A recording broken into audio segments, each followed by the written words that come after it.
எல்லோருக்கும் வணக்கங்க. நான் பாரம்பரிய ஜோதிடர் பா. ரவிக்குமார். இப்போ நாம் பார்க்கக்கூடிய ஒரு தலைப்பு அப்படின்னு பார்த்தீங்கன்னா, சனி வக்ர நிவர்த்தி பலன்களை பற்றி தான் இந்த காணொலியில் பார்த்துட்டு இருக்கிறோம். சனி பகவான் வக்ர நிவர்த்தி அடையக்கூடிய காலம் அப்படின்னு பார்த்தீங்கன்னா, அதாவது நவம்பர் மாதம் 28ஆம் தேதி அன்னைக்கு சனி பகவான் வக்ரம் நிவர்த்தி அடைகிறார்.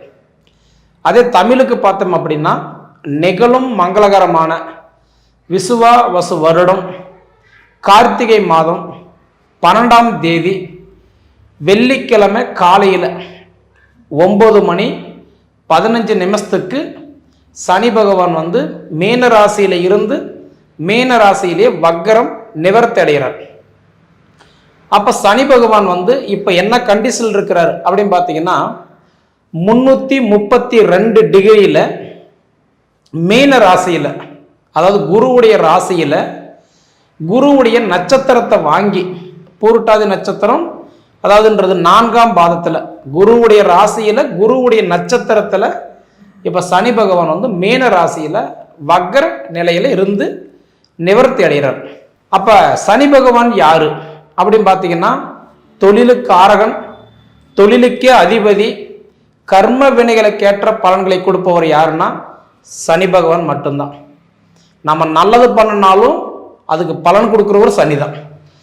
கெட்டது பண்ணினாலும் அது உடனே பாவத்தை கொடுக்கறதும் சனி தான். அதுக்கு தான் சொல்லுவாங்க, கர்ம வினைகளுக்கேற்ற பலன்களை கொடுப்பவர் யாருன்னா சனி மட்டும்தான். நவகிரகத்திலேயே லஞ்சம் வாங்காத ஒரு கிரகம் யாருன்னா சனி மட்டும்தான்.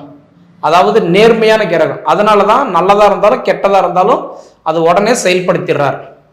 அப்ப இந்த சனி பகவான் வக்ர நிவர்த்தி அடையக்கூடிய காலத்துல பொதுவாகவே, அதாவது உங்களுடைய ராசிக்கு எந்த மாதிரியான ஒரு மாற்றங்களை கொடுக்க போறாரு? கடக ராசியாதிபதி யாருன்னா சந்திரன். பொதுவாக பார்த்தீங்கன்னா, சந்திரன் அப்படின்னா யாருன்னா குருவுடைய மனைவி, புதனுடைய தாய். நவகிரகத்தில் அதிதேவதை யாருன்னா சந்திரன் தான். அவங்க தான் உங்க ராசிக்கு அதிபதி. சரிங்களா? அதாவது நீர் ராசின்னு சொல்லுவாங்க. ஒரு வீட்டிலிருந்து இன்னொரு வீட்டுக்கு மாறுறதுக்கு மேக்சிமம் 2.25 நாளில் மாறிடுவார். அதுதான் நீர் ராசின்னு நம்ம சொல்கிறோம். சரிங்களா? அப்போ கடக ராசி அப்படின்னா என்னன்னு பார்த்தா நண்டு. பொதுவாக இந்த சிம்பிள் வரும் பாருங்க, எல்லாம் ஒவ்வொரு ராசிக்கு ஒவ்வொரு சிம்பிள் போட்டிருப்பாங்க. அப்படி பார்த்தா கடக ராசினா நண்டு. பழமொழி சொல்லுவாங்க, நண்டு தின்னு கொளுத்து போனால் வங்கல் இருக்காது. இதுக்கு அர்த்தம் என்ன அப்படின்னு பார்த்தீங்கன்னா, நம்ம கையில் 4 ரூபாய் இருந்தால் நம்ம கம்முன்னு இருக்க மாட்டோம். இது பண்ணலாமா, அது பண்ணலாமா, அது எடுக்கலாமா, இது எடுக்கலாமா, என்ன வாங்கலாம், ஏது வாங்கலாம், அடுத்தவங்களுக்கு உதவி செய்ய போயிட்டு உபத்திரம் தேடிட்டு வரக்கூடிய நேரம். அதான் பழமொழி சொல்லுவாங்கன்னா, 4 ரூபாய் நம்ம கையில் இருந்தால் கம்முன்னு வச்சுக்கிட்டு இருக்க மாட்டோம். யாருக்கு அது? இப்போ வீட்டில் இருக்கிற பெண்களுக்கெல்லாம் பார்த்தீங்க அப்படின்னா, வீட்டுக்காருக்கெல்லாம் கொடுக்கக்கூடாதுன்னு நினைப்பாங்க. ஆனால் கொடுத்துருவாங்க, அப்புறம் வருத்தப்பட்டு இருப்பாங்க. நான் அப்பயே நினச்சேன் கொடுக்கவே கூடாதுன்னு, கொடுத்துட்டேன்னா அவ்வளோ சீக்கிரம் கொண்டு வாங்க முடியாது. அப்படி எப்படி சார் வாங்கும்போது மட்டும் வாங்கிக்கிற, கொடுக்கும்போது மட்டும் பார்த்தா அவ்வளோ கஷ்டப்படுற அப்படின்னு சொல்கிற அளவுக்கு தான் இருக்கும். பொதுவாகவே கடகராசிக்கு எப்படின்னா, அதாவது கொடுத்துட்டு வருத்தப்படக்கூடிய ராசி தான் கடகராசி. எப்பயுமே ஒரு விஷயம் பண்ணக்கூடாதுன்னு நினைப்போம், பண்ணிடுவோம், அப்புறம் தான் ஃபீல் பண்ணுவோம். செஞ்சுருக்கக்கூடாது, செஞ்சது தப்பு, கொடுத்துருக்கக்கூடாது, கொடுத்தது தப்பு அப்படின்னு நினைப்போம்.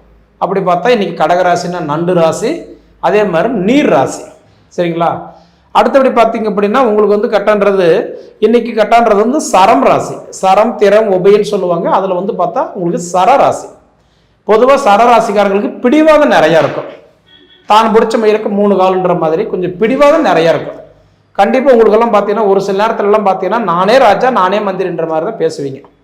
ஆனால் இருந்தாலும் கோபம் எடுக்கிறதுல தான் குணம் இருக்குன்னு சொல்லுவாங்க. அதாவது பேசுவீங்க, கத்துவீங்க, பத்தத்தில் அடுத்தது நீங்களே போய் சமாதானமும் பண்ணுவீங்க. அந்த மாதிரி ராசி கடகராசி. அதே மாதிரி பார்த்துட்டீங்க அப்படின்னா, கடகராசிக்கு பொறுத்த வரைக்கும் இந்த உடல் பகுதியில் எந்த சார்ந்த ராசின்னு பார்த்தா மார்பு சார்ந்த ராசி, மார்பு பகுதி. இப்போ கடகராசி அப்படின்னா மார்பு பகுதி. இப்போ பொதுவாக பார்த்துட்டீங்கன்னா, கடகராசிக்காரங்களுக்கு பிரச்சனை அப்படின்னு வருது அப்படின்னா மார்பகத்தை சார்ந்த விஷயங்கள் கண்டிப்பாக நிறைய பேருக்கு இருக்கும். அப்படி இருக்கிறவங்களுக்கெல்லாம் பார்த்தீங்க அப்படின்னா நீங்கள் பயப்பட வேண்டாம். இந்த டைமில் உங்களுக்கு சரியாகிறதுக்கு ஒரு வாய்ப்பு உண்டு. ஏன்னா கடகராசிக்காரங்களுக்கு இப்போ நிறைய கேள்வி இருக்குது, பதில் இல்லாமல் உட்காந்துருக்குறீங்க. இதில் முதல் கேள்வி என்னன்னா, கடகராசிக்காரங்களுக்கு அஷ்டமத்து சனின்னு சொன்னாங்க, முடிஞ்சிருச்சா முடியலையா? ஏன்னா முடிஞ்சிருந்தா நான் நல்லா தான் இருக்கணும், ஆனால் ரொம்ப கஷ்டப்பட்டுக்கிட்டு இருக்கிறேன். உழைப்புக்கு தகுந்த உயர்வு இல்லாமல், வயசுக்கு தகுந்த வளர்ச்சி இல்லாமல், படித்த படிப்புக்கு தகுந்த வேலை இல்லாமல், வேலைக்கு தகுந்த சம்பளம் இல்லாமல், எதுவுமே சாதிக்க முடியாமல், வாழ முடியாமல், வளர முடியாமல், கிணத்துல போட்ட கல் மாதிரி கிடக்குறேங்க. அந்த மாதிரி நிலைமையில் இருக்கக்கூடிய ஒரு நேரம் தான் எனக்கு தெரிஞ்சு, அதாவது கடகராசிக்கு. ஏன்னா கடகராசிக்காரர்களுக்கு நிச்சயமாகவே 2025 மார்ச் மாதம் 29ஆம் தேதியே உங்களுக்கு வந்து கட்டன்றது அஷ்டமத்து சனி முடிஞ்சு போச்சு. நீங்கள் பயப்படவே வேண்டாம். அதில் வந்து உங்களுக்கு அந்த கேள்வியே வேண்டாம். அப்போ அஷ்டமத்து சனி முடிஞ்சு போச்சு, இன்னும் ஏன் அப்போ கஷ்டப்படுறேன் அப்படின்னா, செவுத்தில் அடித்த பந்து மாதிரி என்ன பண்ணிட்டார் அப்படின்னா, அஷ்டமத்து சனி முடிஞ்சது கரெக்டான்றது வந்து பார்க்கும்போது எப்போ நான் சொன்ன மாதிரி 2025 மார்ச் 29 வந்து சனி பயிற்சி அடைஞ்சார். கும்பத்திலிருந்து மீனத்துக்கு போனார். அஷ்டமத்து சனி முடிஞ்சு போச்சு. உடனே ஒரு 4.5 மாதத்தில் என்ன பண்ணிட்டார் அப்படின்னா, ஜூலை மாதம் 13ஆம் தேதி அன்னைக்கு சனி வந்து வக்கரம் அடைஞ்சிட்டார். அந்த வக்கரம் அடைஞ்ச உடனே என்ன ஆகுது, ரிப்பேர்ஸில் வர ஆரம்பிச்சிட்டாரு. அப்போ ரிப்பேர்ஸில் வரும்போது என்ன ஆகுது, அப்போ மீண்டும் உங்களுக்கு சிரமத்தை கொடுக்க ஆரம்பிச்சிட்டாரு. அப்போ இந்த நவம்பர் மாதம் 28ஆம் தேதி தான் இந்த வக்கரன் நிவர்த்தி அடைகிறார் இல்லையா. அப்போ நவம்பர் 28ஆம் தேதிக்கு மேலே தான் உங்களுக்குன்னு உண்டான ஒரு நேரத்தை நீங்கள் அனுபவிக்க போகிறீங்க. இதுக்கு முன்னாடி நீங்கள் தேனெல்லாம் பூசி தெருவெல்லாம் உருண்டுனா கூட ஒற்றை மண்ணு தான் ஒட்டுன்ற மாதிரி கிட்டத்தட்ட அஷ்டமத்து சனியில் ஒரு 2.5 வருஷம், அடுத்தது பார்த்துட்டிங்கன்னா இதில் ஒரு கிட்டத்தட்ட ஒரு 9 மாதம், அப்போ கிட்டத்தட்ட ஒரு 3.5 வருஷமாக பார்த்துட்டிங்கன்னா அவ்வளோ ஒரு போராட்டத்தை சந்திச்சுக்கிட்டு தான் இருந்தீங்க. எதை சாப்பிட்டா நம்ம பெத்தந்தெளின்ற மாதிரி. ஆனால் அப்படி இருந்த கடகராசிக்காரங்களுக்கு நீங்கள் பயப்படவே வேண்டாம். இதுக்கு மேலே நீங்கள் தொட்டதெல்லாம் உங்களுக்கு பொண்ணாக மாறப்போகுது. ஏன்னா உங்களுக்கு இந்த அஷ்டமத்து சனியிலிருந்து நிவர்த்தி அடைஞ்சிட்டீங்க. அதே மாதிரி சனி வக்கரத்திலிருந்து நிவர்த்தி அடைஞ்சிட்டீங்க. இப்போ இந்த சனி வக்கர நிவர்த்தி பார்த்தீங்கன்னா உங்களுக்கு சூப்பராக இருக்குதுங்க. ஏன்னா அது போக பார்த்துட்டீங்கன்னா உங்களுக்கு வந்து 9ஆம் இடத்துக்கு வந்துட்டாரு. பாக்கியஸ்தானம் ஒரு அற்புதமான இடம். 9ஆம் இடம்ன்றது தந்தையோட இடம். அது போக பார்த்தீங்கன்னா கட்டான்றது அதாவதுன்றது பாக்கியஸ்தானம். இப்போ பொதுவாக பாக்கியஸ்தானம்னா என்ன, நம்ம எதிர்ப்பு சொல்கிறோம் இல்லைங்களா, எனக்கு இந்த பாக்கியம் கிடைக்குமா, எனக்கு அந்த பாக்கியம் கிடைக்குமா, அதாவதுன்றது ஒவ்வொன்றும் பிரிச்சுருவோம்னா புத்திர பாக்கியம் கிடைக்குமா, திருமண பாக்கியம் கிடைக்குமா, சொந்த வீட்டில் உட்கார்ற பாக்கியம் கிடைக்குமா, எனக்கு வந்து பார்த்துட்டீங்கன்னா வளர்ச்சி வாழ்கிற பாக்கியம் கிடைக்குமா, எனக்கு சொந்த தொழில் வைக்கிற பாக்கியம் இருக்கா அப்படின்னு பார்த்தீங்கன்னா இது எல்லாமே பார்த்தீங்கன்னா ஒரு வளர்ச்சிக்கு உண்டான இடம். 9ஆம் இடம் சொல்றது வந்து அதாவது வந்து வளர்ச்சிக்கு உண்டான இடம். பொதுவாக சனியுடைய காரத்துவம் எடுத்துட்டிங்கன்னா அதாவது கடுமையான தொழில், இரும்பு சார்ந்த தொழில், ரெண்டாவது பார்த்தா நிலக்கரிக்கு சம்மந்தப்பட்ட தொழில், அது போக பார்த்துட்டிங்க அப்படின்னா இன்னைக்கு வந்து கிளீனிங் தொழில், இந்த மாதிரி பார்த்தா அடிமட்டத்து வரைக்கும் இறங்கி வேலை செய்யக்கூடிய தொழில் தான் இந்த சனியுடைய காரத்துவமே. பொதுவாக பார்த்துட்டிங்கன்னா இன்னைக்கு ஆடு மாடு பண்ணி வளர்க்கக்கூடிய அதாவது இந்த மாதிரி ஒரு துறை. பொதுவாகவே என்ன அப்படின்னா சனி வந்து அடிமட்டம் வரைக்கும் போய் நம்ம கஷ்டப்படக்கூடிய தொழில் தான் இந்த சனியுடைய காரத்துவம். இது சொல்லணும்னா நிறைய சொல்லலாம்.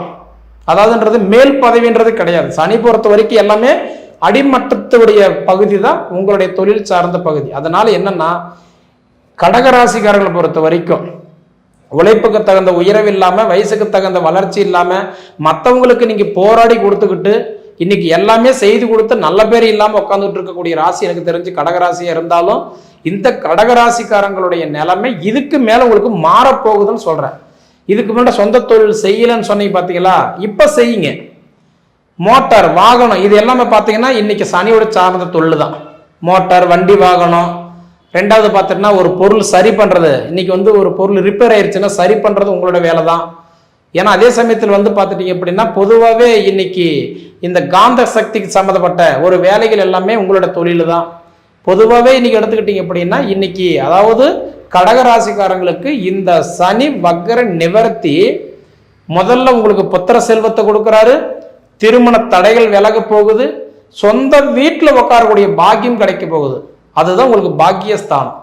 நிறைய பேருக்கு சொந்த வீடு இல்லாமல் கஷ்டப்பட்டுட்டு இருப்பீங்க. எப்பயாவது நம்ம சொந்த வீடு வாங்கிட மாட்டோமா, சொந்த வீட்டில் உட்காந்துட மாட்டோமா, நிம்மதியாக அதாவது 4 நாள் பொழைச்சிட மாட்டோமா, கஞ்சி குடிச்சாலும் சந்தோஷமான வாழ்க்கை வாழ்ந்துட மாட்டோமா, இந்த கேள்விகள் எல்லாமே இதுக்கு மேலே உங்களுக்கு மாறும். உங்களுக்கு ஆரம்பத்திலிருந்து வரணும்னா பூர்வீக சொத்தோ சொந்த பந்தத்தை சப்போர்ட் இல்லைன்னா கூட சொந்த கையூனி கர்ணம் போட்டு மேலே வரக்கூடிய ராசி எனக்கு தெரிஞ்சு கடகராசி. இந்த கடகராசிக்காரங்களுக்கு ஒரு அற்புதமான ஒரு வாய்ப்பு இந்த சனி வக்கர நிவர்த்தி உங்களுக்கு கொடுக்குறாரு, பயன்படுத்திக்கோங்க. காத்துள்ள போது தூத்திக்கணும், மழை வராத முன்ன வீடு கட்டிக்கணும்னு சொல்ற மாதிரி கண்டிப்பா இந்த காலம் உங்களுக்கு ஒரு பொற்காலமா அமைய போகுதுன்னு சொல்றேன் நான். சரிங்களா? ஏன்னா எப்படி பார்த்தாலும் அதாவது இந்த கடகராசின்றது இப்ப குரு அதாவது ஸ்டார்டிங்கில் பார்த்தா உங்க வீட்டில் தான் உட்கார்ந்து இருக்கிறார். குரு உச்சமடைகிற ஒரே ஒரு வீடு பார்த்தா உங்க ராசி தான். அப்படி பார்த்தீங்கன்னா 100% கல்வியில பெரும் மாற்றத்தை கொடுப்பாரு.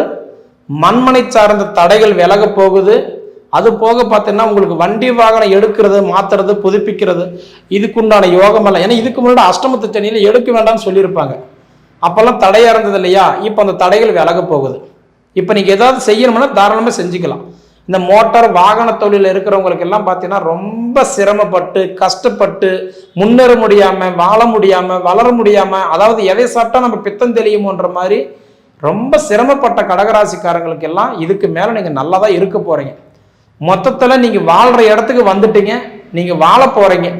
உங்க சுய ஜாதகம் மட்டும் எப்படி இருக்குது, என்ன செய்யலாம், எது செஞ்சா உங்களுக்கு நல்லா இருக்கும், முதல்ல அது தெரிஞ்சுக்கிட்டு அதுக்கு தகுந்த மாதிரி நீங்க டிராவல் பண்ணுங்க. நிச்சயமா சொல்றேன், உங்க லைஃப் லாங்கில் நீங்க சூப்பரா வாழலாம். சரிங்களா? சரி நேயர்களே, உங்க பொன்னான நேரத்தை ஒதுக்கி இவ்வளவு நேரம் என்னோட காணொலியை நீங்க முழுமையா பார்த்ததுக்கு மனசுல இருந்து கேட்டுக்கிறேனுங்க. நன்றி.